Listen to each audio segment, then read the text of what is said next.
Khumbula auntie ukuthi sonke sinogesi. Alright, iscience yaphansi kuma atoms ethu ukuthi sine charge sisonke. Yabo, uchargeile umzimba wakho because of ama chemicals angaphakathi kuwena ugesi. Khona o positive awu negative njalo njalo.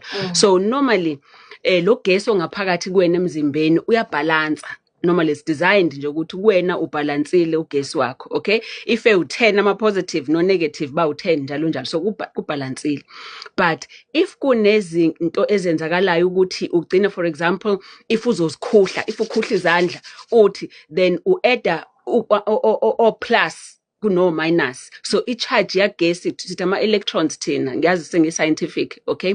So lo gesi loyo awusabalansile, so more ngapha ngaku-positive than it is u-negative. So kuyona eyingane, for example, if egqoke izicathulo ezine-rubber, izicathulo ezine-rubber ziyawunyusa lo gesi ngaphakathi kwena, yabo. So kunezinto ezunyusayo lo gesi kuwena nakuwena nje ngaphakathi, okay?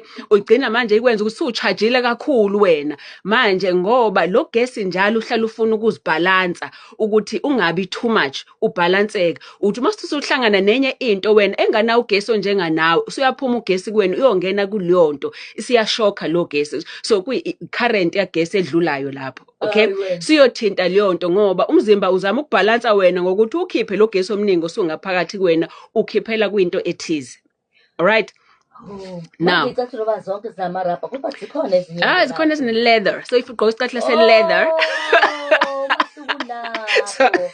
so mugqoke for example isicathulo esine-leather iyayehlisa iyayibhalansa lo gesi. So ziningi izinto nengubo mam Lady D, ingubo musuku uyigqokile if uzozikhuhla emotweni, for example ingane nje leseyihleze emotweni nobhakha and ilokhu or ihlele esitulini iyanyakaza esitulini iyakhuhla lapho, so lokho kukhuhla kokoti yawunyusa ugesi ngaphakathi kuyena, so uzothi esephuma lapho sokuyena lo gesi usethinta enye ingane ngoba mhlamba kade ehlezi kabe emotweni ezikhuhla useshaya enye ingane.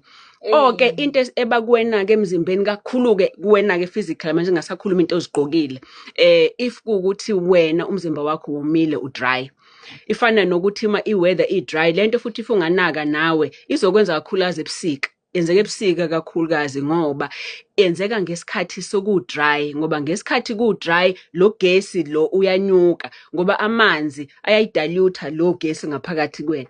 So uma kuukuthi u-dry or wena uhlele endlini ehlala ne-aircon yomile leyo ndlu ne-aircon, uyabuilda nje apho ugesi ngaphakathi kwena, uzothi uphuma kuleyo ndlu leyo ene-aircon usuchargeile ugcwele, uzohlala nomuntu lemnyango uthi uyamxhawula mase uyamshokha ngogesi ngoba